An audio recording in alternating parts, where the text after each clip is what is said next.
नमस्कार मंडळी. महाराष्ट्रामध्ये असणाऱ्या प्रसिद्ध देवस्थानांपैकी एक म्हणजे श्री बिरोबा देवस्थान.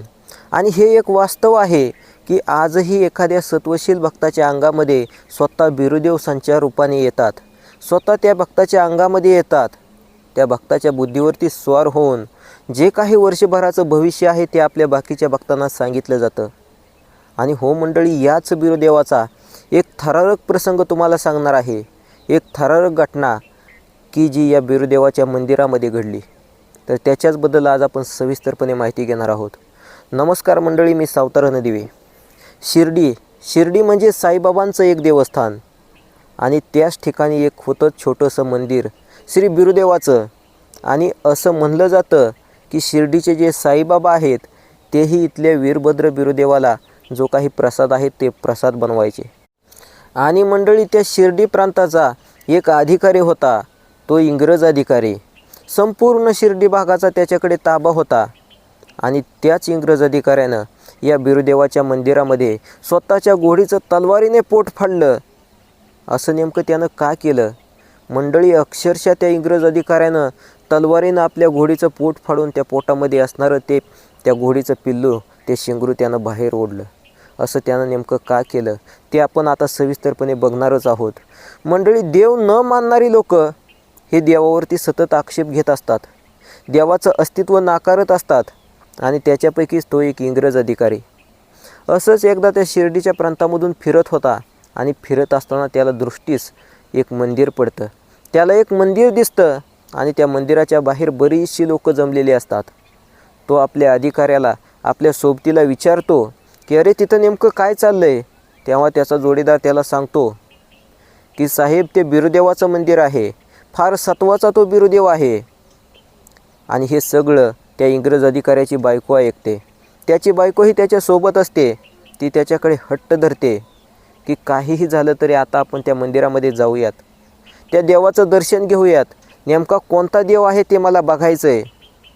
शेवटी बायकोच्या हट्टापुढे तो इंग्रज अधिकारी तयार होतो आणि ते सगळेजण त्या बाजूला असणाऱ्या मंदिरामध्ये जातात. बघतायत तर काय, ढोल तापाचा आवाज घुमत होता. आणि बरीचशी भक्तमंडळी जी आहे ती भक्तमंडळी पुढे सरसावली. त्या इंग्रज अधिकाऱ्याला म्हणाली, साहेब चला ना, साहेब चला बसा. आता थोड्याच वेळात इथं व्हायकाचा कार्यक्रम सुरू होत आहे. व्हायकाचा कार्यक्रम म्हटल्यानंतर त्या इंग्रज अधिकाऱ्याला काही समजलं नाही. तेव्हा काही बाकीच्या भक्तांनी त्यांना समजावून सांगितलं की साहेब, इथं सगळं काही जे आहे वर्षभराचं बाकीत जे आहे ते वर्षभराचं सगळं भविष्य या ठिकाणी बिरुदेव स्वतः सांगतात. भक्ताच्या बुद्धीवरती स्वार होतात, भक्ताच्या अंगामध्ये येतात आणि सगळं काही सांगतात. आणि थोड्याच वेळांमध्ये मंडळी त्या ठिकाणी तो कार्यक्रम सुरू होणार होता. एका सत्वशील भक्ताच्या अंगामध्ये स्वतः बिरुदेव संचारले. देव घुमू लागला. ढोलतापाचा आवाज घुमत होता आणि वेताची जी काठी असते त्या काठीने देव स्वतःच्या अंगावरती सपासप वार करून घेत होता, पोटावरती वार करून घेत होता. आणि तुम्ही हे मंडळी बघितलं असेल की मंदिरामध्ये अंगामध्ये आल्यानंतर कशा प्रकारे तो भक्त स्वतःच्या अंगावरती त्या वेताच्या काठीने वार करून घेतो. आता हेच सगळं ते इंग्रज अधिकारी बघत होता. तो मोठ्याने हसू लागला की काय ही देवभोळी माणसं आहेत. अरे त्या काठीने काय हाणून घेतोयस, असं म्हणत हसत हसत मोठ्याने घिदळत तो इंग्रज अधिकारी उभा राहिला. स्वतःच्या कमरेला असणाऱ्या मेणातून त्यानं तलवार उपसली आणि साक्षात त्या अंगामध्ये आलेल्या त्या भक्ताच्या हातामध्ये तलवार दिली आणि म्हणाला, अरे तुझा देव एवढा सत्वाचा जर असेल तर त्या काठीने काय स्वतःवरती वार करून घेतोयस. हिम्मत असेल तर ही तलवार घे आणि तलवारीने काढ वार तुझ्या अंगावरती, बघू खरंच तुझा देव सत्वाचा आहे का.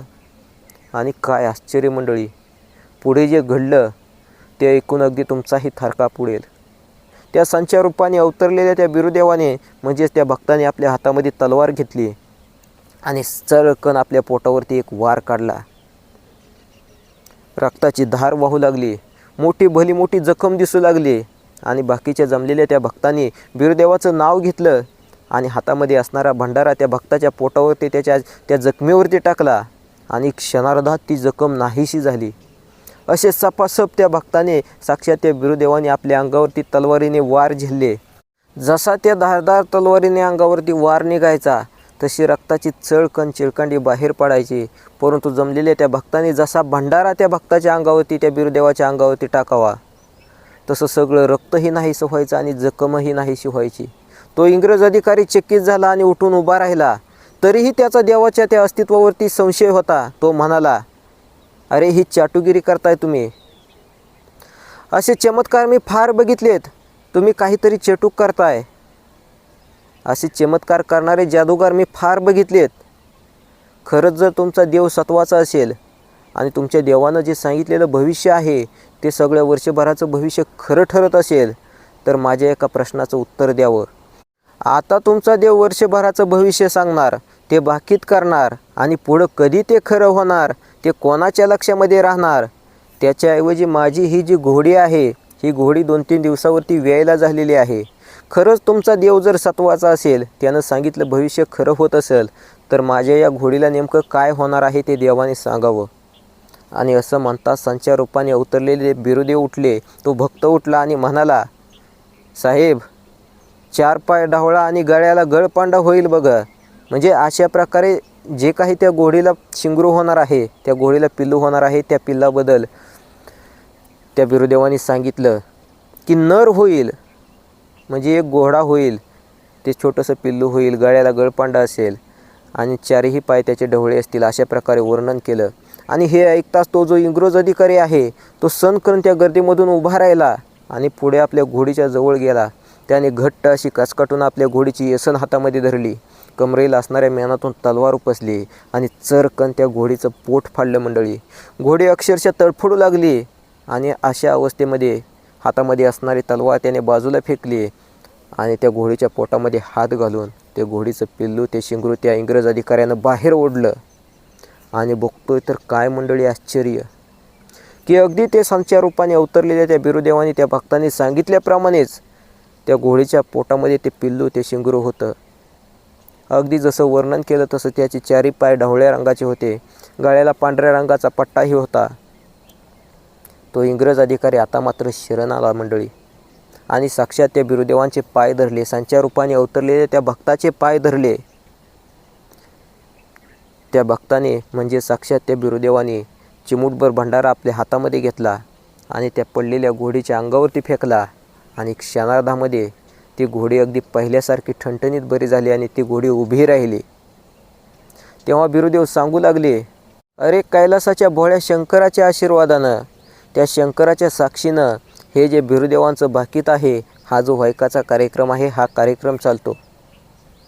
आणि जे काही वर्षभरामध्ये घडणार आहे ते सगळं भविष्य हे बिरुदेव या ठिकाणी सांगतात आणि ते ऐकायला साक्षात कैलासाचा भोळा शंकरसुद्धा उपस्थित असतो.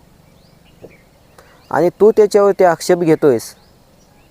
अशा प्रकारे ते संचार रूपाने अवतरलेले ते बिरुदेव त्या इंग्रज अधिकाऱ्याला बोलतात. आणि आता मात्र सगळी काही खात्री त्या इंग्रज अधिकाऱ्याला पटलेली असते. तो वारंवार त्या संचार रूपाने अवतरलेल्या बिरुदेवांची माफी मागतो. त्या ठिकाणी बिरोबाच्या नावाचा जय जयकार होतो. आणि मंडळी, खरोखरच आजही आपण समाजामध्ये बघत असेल की कित्येक मंदिरांच्या बाहेर जास्त करून महिलांच्या अंगामध्ये देव अवतरतो असं म्हणलं जातं. हे निव्वळ खोटं नसतं. याच्यामध्ये काही 1% तरी सत्यता असतेच. कारण काही जे सत्वशील देव आहेत ते देवही आपल्या सत्वशील भक्ताच्या अंगामध्ये संचार रूपाने येतात, हे मात्र वास्तव आहे. परंतु अंगात येण्याच्या नावाखाली अंधश्रद्धा फार पसरलेली आहे की काही जण विनाकारण उगाच अंगामध्ये देव आल्याचा आव आणतात आणि काही भक्त मंडळी आहेत त्यांना ओरबाडण्यासाठी, त्यांचे पैसे घेण्यासाठी अशा प्रकारची नाटकंही केली जातात. परंतु श्रद्धा आणि अंधश्रद्धा याच्यामधला फरक आपल्याला समजला पाहिजे आणि आपण सगळ्यांनी भक्तिमार्गाला लागलं पाहिजे. हाच माझा हा व्हिडिओ बनवण्याचा उद्देश आहे. तर धन्यवाद मंडळी. बिरोबाच्या नावानं चांग भलं. जय श्रीराम.